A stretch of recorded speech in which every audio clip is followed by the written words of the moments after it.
Hi, I'm Nick. And I'm Mel. I grew up playing outside. And I grew up doing something meaningful, watching movies and TV. I never had cable, and we finally bought a VCR about the same time DVD players hit the market. Throughout our marriage, Mel has sadly missed many of my pop culture references and movie quotes. So it's time to catch up on all the films I missed. Good evening. Hey. How are you? I'm great. You seem quite chipper. I'm ready for a movie, man. All right, woman. Do you know what we're watching tonight? Nope. Sorry. I don't think you knew until a few minutes ago. Yeah. I totally knew. I totally planned it. I knew we were going to watch, and I completely forgot. So it was very suspenseful for me, too. Ooh. But now I do know what it is. So you don't know what it is. Clue me in. Let me know. You want me to give you a hint? Sure. All right. Something kind of momentous happened in Yardland this week, which kind of triggered me to want to watch this movie. Does this movie have groundhogs in it? Mm-hmm. Caddyshack. Yo. Have you seen this movie? I haven't seen it in its entirety. I know I've seen some solid clips. Yeah. Maybe it was on the TV in the background somewhere, sometime, someplace. I mean, honestly, it's just impressive that you've been alive this long and you have only seen parts of this movie, because this movie is just, if you've ever had a TV that had, networks on it. I haven't. It was probably, you had. We had a flat rock that we looked at. You know what? You really shouldn't take that for granted. Yeah, that's funny. Thank you. That joke was solid. It was very solid. Rock like solid. A rock, yeah. So you've heard of this film, obviously. How much do you know about it? What do you know? I know that it's about golfing, and there's this. I think this woodchuck is kind of has an attitude and kind of is getting at the golfers somehow. Okay. There's a war going on. Okay. Turf war. Maybe. War. And Chevy Chase is in it. Chevy Chase is in. Okay. Yeah. Oh, you know some of the actors. Okay. I believe so, and that's the only one I know. Okay. No one has ever. So in my life, I'll say, "Oh, I've never seen that movie." No, when I say that to this movie, no one's ever been like, "We have to watch it. We're watching this right now." Sure. No one's ever done that with me before. Has it come up a lot? Have you mentioned to just random strangers at bars? No, but have you seen Caddyshack? I haven't seen Caddyshack. Was that a shirt I go around bragging about it all the time. You can't brag anymore. Sorry. Okay. So no one. Wow, this is going to be an interesting one to see your take then, after the fact, because you kind of have some loaded expectation here. It sounds like. I'm expecting this to be a comedy. Okay. Chevy Chase, obviously. And you don't think this is his dramatic turn? Lots of animatronic puppet woodchucks. All right. No, actually, I probably will enjoy this more as an adult than I probably would have when it was out when I was a kid. I'm guessing. Well, I mean, that depends, but I don't want to spoil anything. Yeah. Okay. Anything else you want to add about the movie? No, I'm excited. Let's do this. Whoa, what if you had to design a poster? What would your tagline be for this film? My poster would have it would be a close-up of a golf hole. A golf hole, okay. That's what they're called, right? Where the ball goes in? Yes, okay. That is what it's called. Just checking. I don't really play. I know you don't. Play Obviously, you're not a golfer. So it'd be a close-up of the golf hole with the woodchuck popping out. Mm-hmm. And then maybe somewhere in the background, Chevy Chase, screaming to the sky. Okay. And I don't even know what words I would have on it, but that's my vision of this movie. Maybe 4. Yeah. You don't know what that means, do you? I know what that means. Oh, okay. Okay. All right. Something golfy. Something golfy. Well, let's go see if anything of what you just said is correct. Yes, let's do this. Let's check it out. Welcome to the Bushwood Country Club. The membership's exclusive. You think I'd join this crummy snobatorium? The help is outrageous. The madness is contagious. Bad language, fooling around on the course, poor caddying. But this whole place... Caddyshack, starring Chevy Chase as Ty Webb. Who is that disgusting man over there? A sportsman who really knows how to score. So, what brings you to this nape of the woods, neck of the wave? How come you're here? Rodney Dangerfield as Al Servant. a big shot My dinghy's bigger than your whole boat! with an even bigger mouth. Hey, somebody step on a duck? Ted Knight as Judge Smales, a man of dignity and a sense of fair play. I've sentenced boys younger than you to the gas chamber. Michael O'Keefe as Danny Noonan, a caddy who wants an education and gets one. You take drugs, Danny? Every day. Good. Cindy Morgan as Lacey Underall. She's got a bad reputation, and she's working hard to keep it. You want to tie me up with some of your ties? And Bill Murray as Carl Spackler. Just a harmless squirrel, not a plastic explosive or anything, nothing to be worried about. He's not crazy about gophers, but he is crazy. License to kill gophers by the government of the United Nations. And introducing Mr. Gopher as himself. Freeze, gopher! Caddyshack. It's all about swinging, Kiss me, you fool. but not on the course. Hey, you want to make $14 the hard way? Playing a good game He got all of that one. and talking a better one. Hey, I should have stayed home and played with myself. Taking shots That was a bum shot. and making time. Controlling your drives Wow! and losing your grip. The man's a menace. Caddyshack, the comedy with...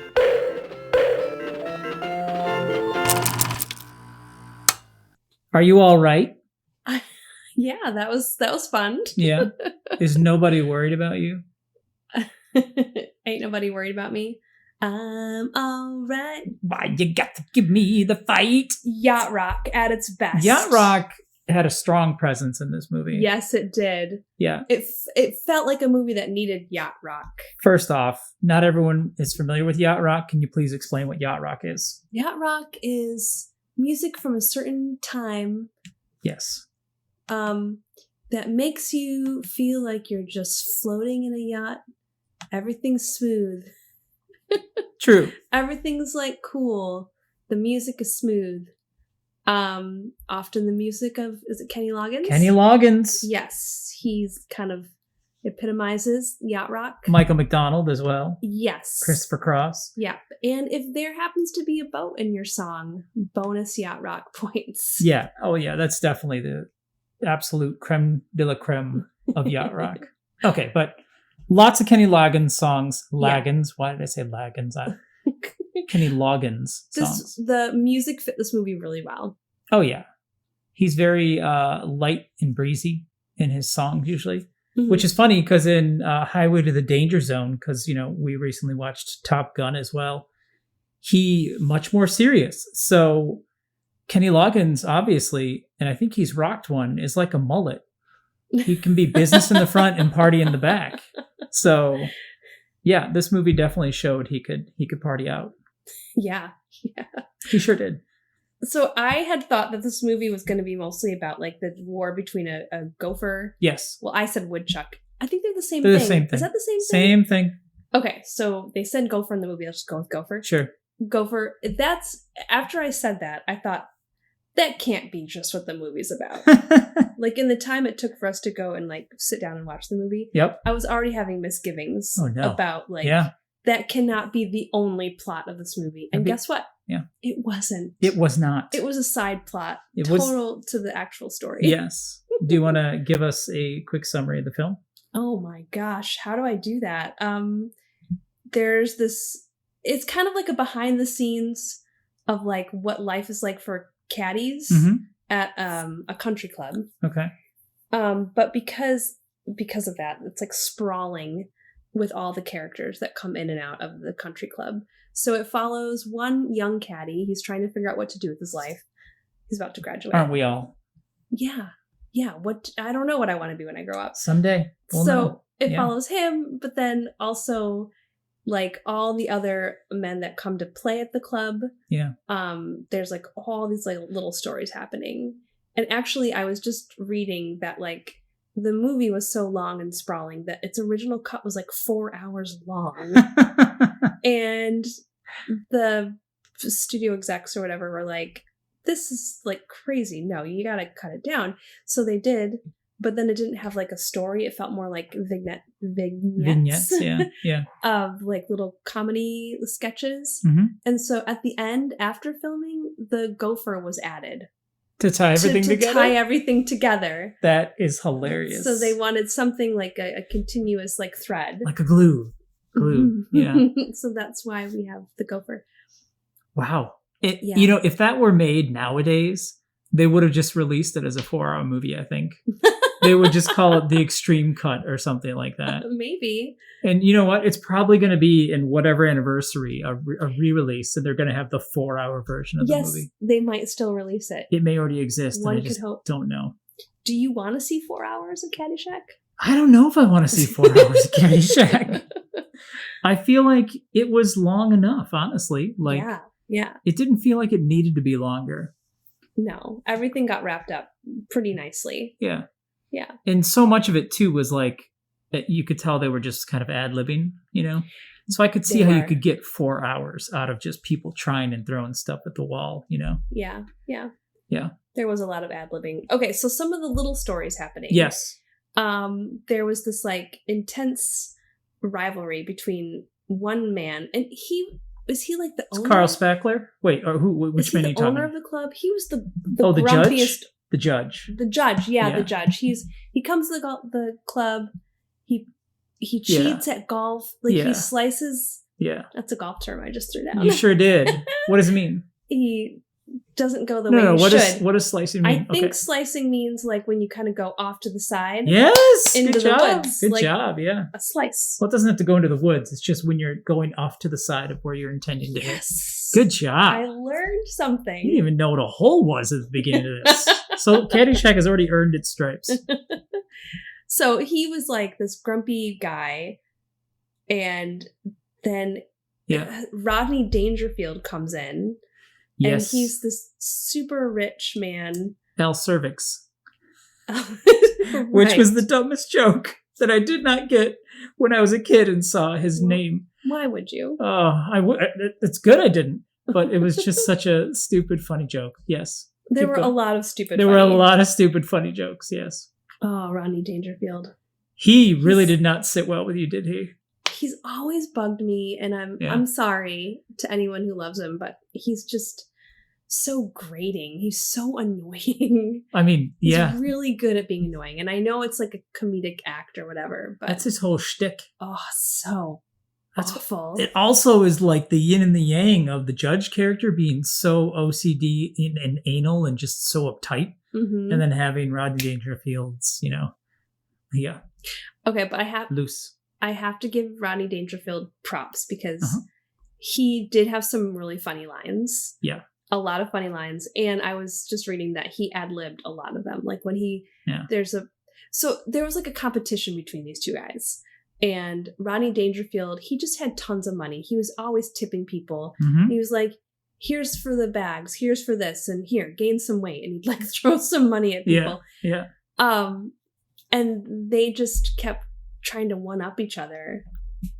Yeah. It was intense, their rivalry. But there's a time when he comes into a party and he's like saying things to people like, this is a party full of dead people. Look at the graveyards down the road. Like all of that was ad-libbed. Yeah. And that was funny. Yeah. So as a comedian, I respect.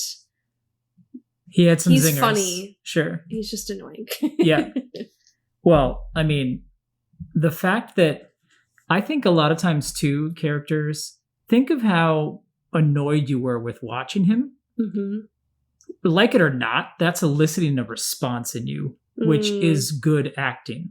Like if you watch something and feel nothing, then that person's not really doing anything. But if you watch it and they're doing so good at being an annoying character, they're actually doing really well. It's super annoying to watch sometimes, but they're making your skin crawl or whatever it is. They're kind of like getting in your head. So yeah, agree though. He's super twitchy and he is so over the top. He has like this kind of dancing thing going on. And he's constantly dancing. Yes. It's like hard. It's so hard to watch him. I think, I don't know. I haven't seen a lot of him. I saw a little bit of his stand-up when I was a kid. But I would, based on his character and what he did in this movie, I would probably think he had ADHD. Like he just couldn't sit still. Yeah. You know? Yeah. It might have been the partying. It may have been. I heard they partied a lot. Yes. On set. Yeah. The drug fueled parties and all that fun stuff. It was the 70s. So was this the 70s or the 80s? This was the 70s. Yeah. Oh, okay. Yes, ma'am. Okay. So we have to talk about Chevy Chase. Oh, well, it was released in 1980, so it was filmed in the 70s. Yes. Sorry. Okay. Just had to make sure. Chevy Chase. He's great. He is great. He has great lines in this movie. He's hilarious. Yes. Yeah. Ty Baldwin. What? Ty Baldwin, that's his character. Or Ty Webb. Oh, okay. I Baldwins. thought you were making a Baldwin No, reference. I was no, like, he's not related. Ty is Webb. He? What? He is not. No. It's so funny seeing him as Mr. Smooth to me because Yes. I grew up with him being like the dorky dad from National Lampoon's movies. Right. You know? Yeah. Yeah.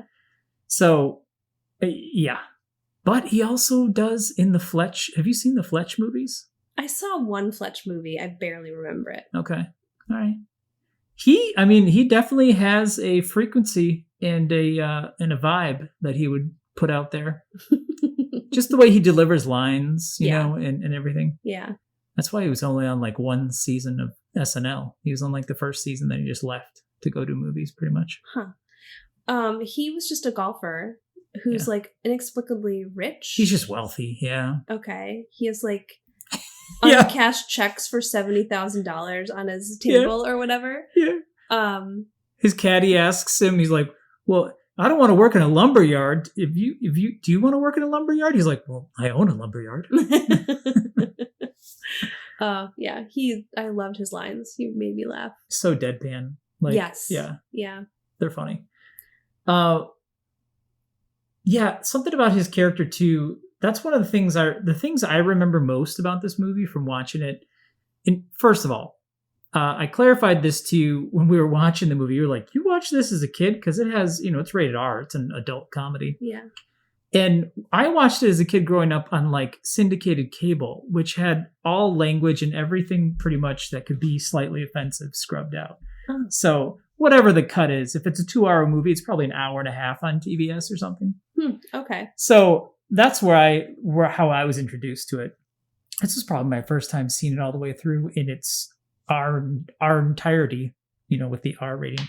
And but his character though, with the whole golfing and his whole Zen thing he had going on, where he could just like do all this crazy, amazing stuff. Yeah. I remember being enamored with that when I was a kid. Like my parents are super into golfing. That's right. They are. Yeah. So they were super into golfing. And then there's this guy who was doing all this like superhero type stuff golfing. I'm sorry. Could you define superhero type stuff golfing? What do you mean? Do you not remember the scene where he's talking to Danny and he's like, hey, Danny. And he literally like has 4 balls set up and he's just like blindfolded hitting it. And they're all going into the hole. Okay. I just want to make sure that I understood what you meant by superhero golfing. Yes. I mean, blindfolded. He makes his noise and then the balls kind of like spin and stuff. And so I've heard people my whole life making that. Yeah. And I've never knew, like, why is this person humming? This is a weird way to move your voice. What is the purpose of this? That is it. It is channeling. He just calls it. They actually, Happy Gilmore alludes to this too. Oh, when they really? do it. They're like, be the ball, feel the energy of the ball. Like, I think it was Kevin. I don't remember Kevin something from SNL. He was talking to like Happy Gilmore and telling him to like how to channel energy and be the ball and be a good golfer and be able to get it in the hole. I do remember that. I did see Happy Gilmore. Is it Kevin Nealon? Kevin Nealon. Yeah. Uh-huh. Yeah. Okay. It's totally a spoof of Ty Webb. It's all so clear now. Yeah. Awesome. So, you haven't mentioned Bill Murray yet. Yes. Let's get to Bill Murray. Keep going. Yes. Bill Murray. Wow. His character was really gross. He was so really gross. I think a good word for him is skeezy. That's a great word. He was very skeezy. Yeah, his shirts were always dirty, and the way he talked, like he was really good at this character. He embraced the character 100%. All the mumbling when he talked. Yes. Did that just drive you crazy? Yeah, a little bit. Yeah. I think my favorite with him was when he was talking about like when Ty stops by his I don't know what to call it, apartment. It's in like the shed and where he does maintenance. He just has a couch and stuff. Yeah. But when he's talking about like his business plans for the future and how he's like reading the manual to become a greenskeeper in about 6 or 7 years or something like that. Oh, that was my favorite of his stuff. I like that part. But my favorite of his is earlier in the film. Yeah. Someone comes up to him and says, "Look, there's gophers. You need to take out all the gophers. Yes. You need to kill them." Yes. And he's like, "Well, correct me if I'm wrong, but if I kill all the golfers, won't they lock me up and throw away the key?" That made me laugh out loud. That was a big guffaw for me. That was a really good line. The animatronics too. That was the other thing that when I was a kid watching this movie, the gopher was super entertaining for me. Oh yeah, for sure. That would be the appeal for the kids. It was very Muppet-esque and had a lot of animation going on. And it like dances to the music. Yeah. To the Kenny Loggins. Totally. And which makes complete sense because of course you're going to dance to yacht rock. That's just how it is. Were you aware this was a Harold Ramis film? Do you know who Harold Ramis is? Is that name connected in your mind? Okay, so I recognize the name, but it's not connecting to anything. Help me out. This is the first movie he directed. Mm-hmm. Well, I want to say Ghostbusters. Why do I want to say Ghostbusters? Egon. Is that him? That's Harold Ramis. Ah, yes! My mind did go there. Okay. Yeah. Whoa. Yeah. He directed this one. He was one of the writers on it. Okay. And follow-up film, he ended up doing American Vacation, National Lampoon's American Vacation. Oh, we've probably covered that was him, but I'm still surprised. I don't think we watched the Christmas one. That wasn't him. Yeah, Egon. Mm-hmm. Wow. Yeah. Awesome. Have you seen National Lampoon's Vacation? Like the first one? No. Oh my goodness. I'm sorry, that's got to be on the list because that one's even more iconic than this one. So. Okay. Sorry, digressing. What else? Are you done with your summary?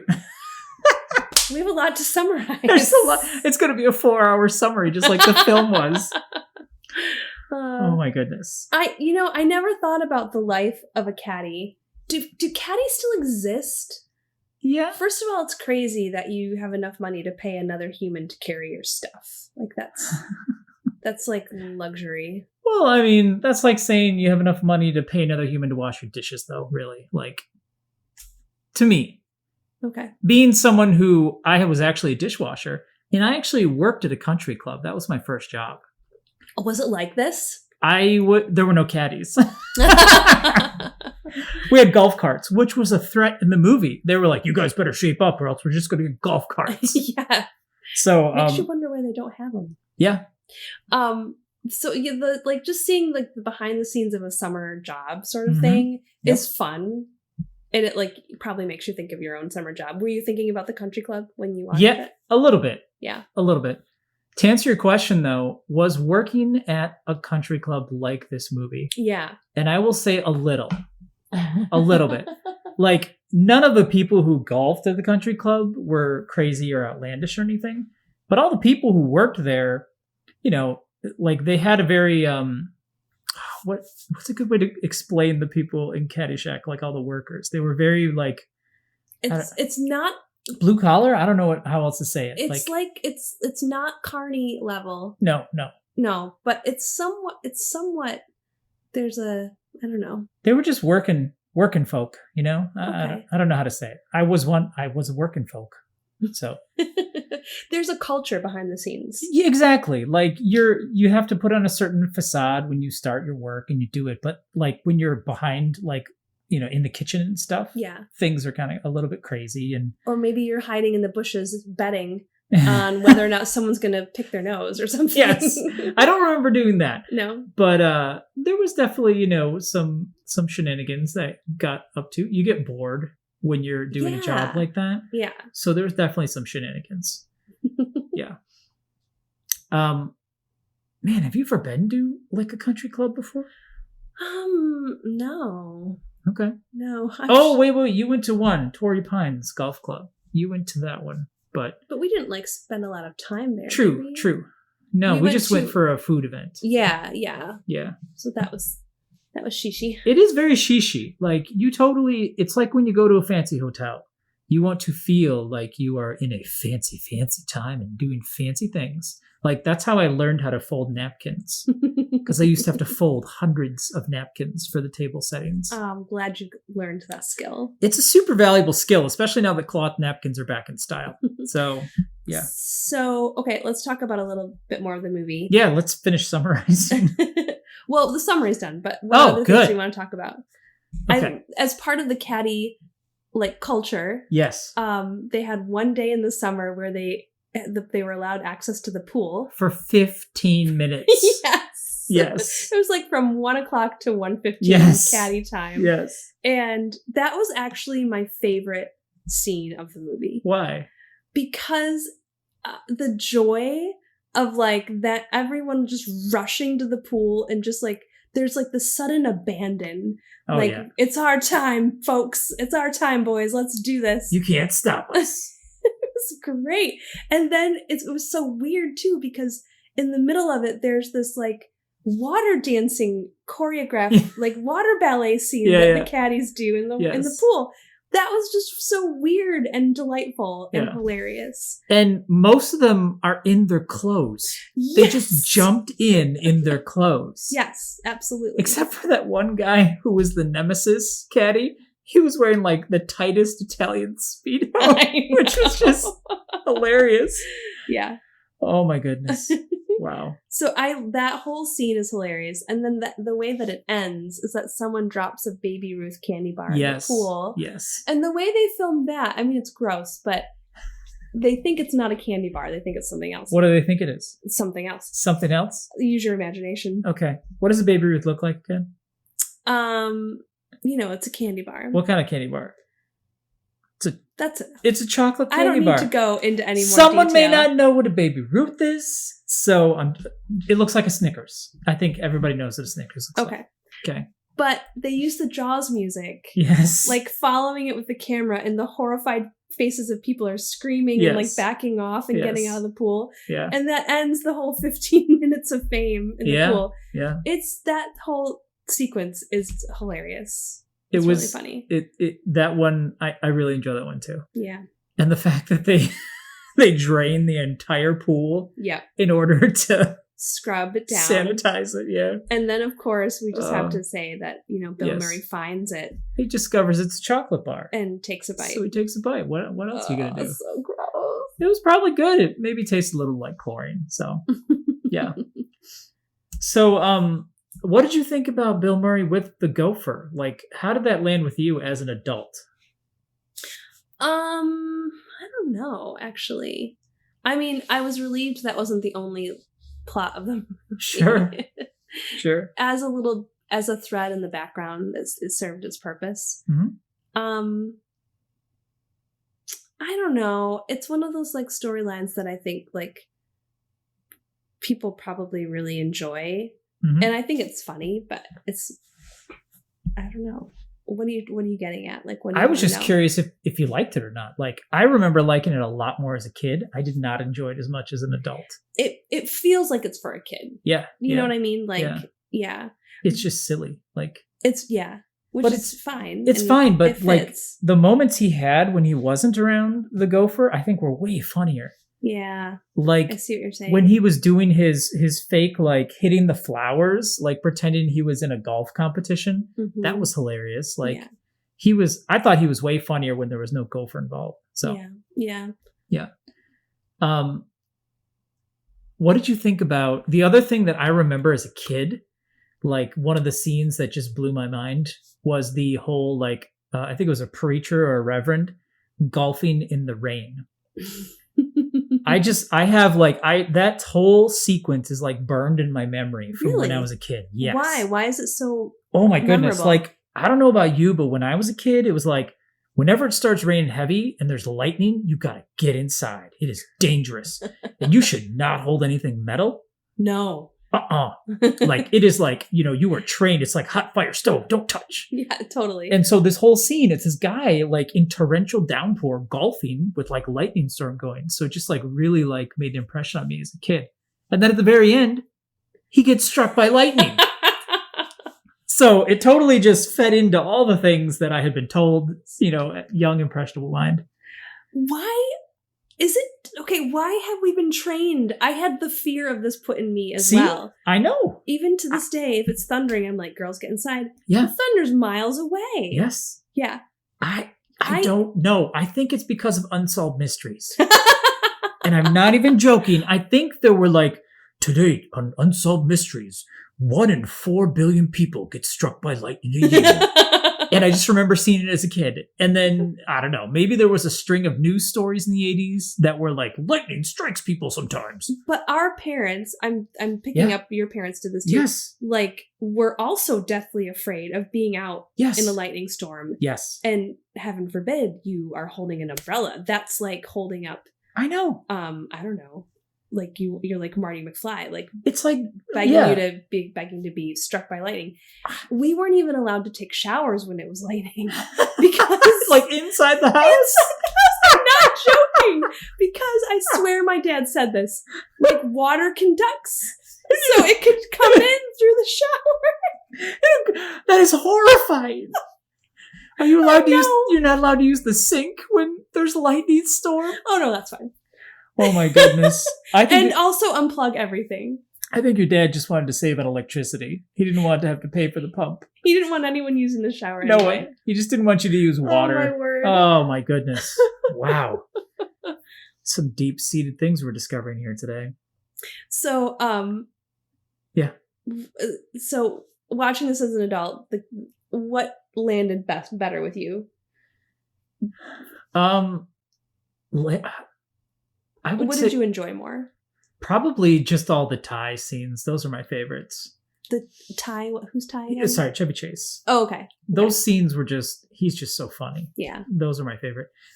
The Rodney Dangerfield ones, I didn't like as much. Being loud and gaudy when I was a kid was funny, but it's not as funny for me now as an adult. I super didn't. The Judge was kind of grating on me a bit too this time when I was watching it. So I think there was more I disliked as an adult than more that I liked. Interesting. Yeah. I mean, the Thai character, Chevy Chase, had that whole, like, you want to be that person. They have, like, a carefree life. They just kind of don't take anything seriously, and they just exist and are amazing, So it's like a fun escapism thing. Yeah. The younger guy who's, like, trying to figure his life out. Danny, yeah. Danny, yeah. I was rooting for him. He was probably my favorite character. Oh, okay. I thought, like, because, I mean, you definitely want the Judge to just get his comeuppance. Yes. Like, we have to mention the boat. whole boat the boat on the lake. Yeah. The Judge gets a new sailboat. Yes, a tiny little schooner. It's so small. Yes. And my favorite part of that is, I think I saw this clip before, but his wife is christening it, and she hits the bow with, if that's the right word, with the bottle, the wine bottle, and it breaks off of the boat. Yes. I love just a sight gag like that. I'll take that any day. Oh yeah. But then Rodney Dangerfield, of course, he's on the lake in this massive boat. Yeah. And he's trying to drive it, and it goes out of control. I don't even understand what he's trying to do. He's just over the top. He's just being crazy. It's got a party boat. His anchor drops right through the new schooner, the Judge schooner. Where was I going with this? You just thought it was a crazy scene. I think that was it. Oh, I was saying that I wanted the Judge to have his comeuppance, because he got a lot of comeuppance in this movie eventually. Yeah, you want him to be put in his place, and you're happy when he is. Yes. But I was more rooting for, like, Danny to just kind of figure his life out and get a good start. Like, the whole Danny thread and being able to see what's going on behind the scenes in his family life and just his relationship with his girlfriend and stuff, like, that all felt like real. That felt like very real, like 70s, early 80s, like, life to me. Yeah. Just kind of dealing with stuff and trying to claw your way up, and kind of, just the cultures that, as we said earlier, kind of get created behind the scenes in whatever environment you're kind of working or living in. Whereas the thing between the Judge and Rodney Dangerfield didn't feel real. Oh, no, not at all. Yeah. Well, I think one of the reasons for that is like a lot of the Caddyshack scenes were based on real experiences. Like the writers were caddies and like, so they were writing from their real life. That's crazy. Yep. I'm trying to imagine one of them having a caddying for someone who had a stereo and a TV in their golf bag. When they had that little kid who was like picking up the golf bag, that was a funny gag too. Yeah. And then later in the pool scene, you realize the little kid wasn't like a 10-year-old boy. It was like a girl too, which like did you notice that? Oh yeah. That was like an I Easter forgot egg about kinda. that. Yeah. What did your parents think about it? I just kind of feel like this movie is for golfers. Yeah. I don't think either of my parents saw this film, honestly. What? My mom definitely didn't. And maybe my dad did. Never talked to him about it. How did your dad? He must have seen this movie. He must have seen it and not talked to me about it. I don't know. Huh. Not sure. Well, yeah, I feel like if you were a golfer in the 80s, you would love this movie. Yeah, maybe they had little kids in the 80s, so they weren't golfing a lot in the 80s. Mm-hmm. They got into golfing in like the 90s. So maybe that was it. And it was far enough back. Yeah. Okay. Now it's the time for, my favorite question. Because. Oh, no. What's your favorite question? If any. Oh, my gosh. Messages. This always feels do you think we're in this film? Feels like homework. It is like homework. You have to actually think.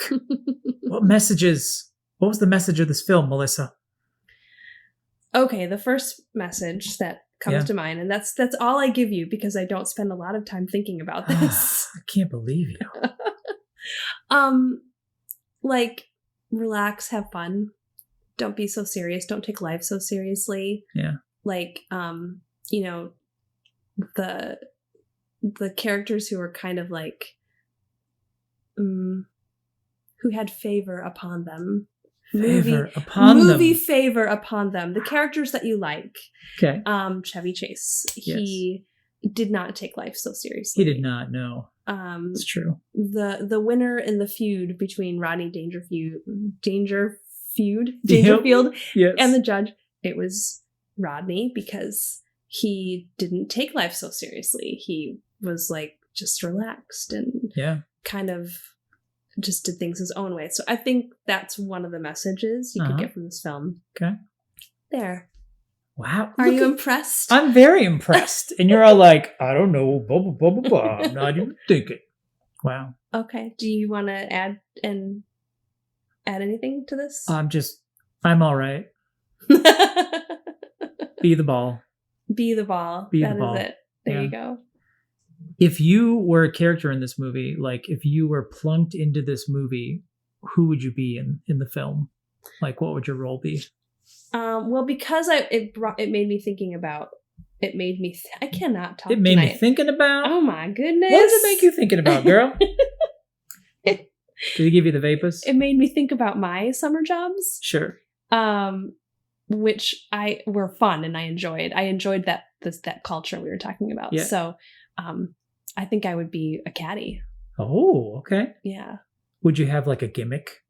A gimmick? Yeah. Being awesome. No, but like a visual. I'm a hard worker. In this movie, though, like everybody had kind of gimmicks, for the different characters they were. I would have been the girl that dressed like a hippie.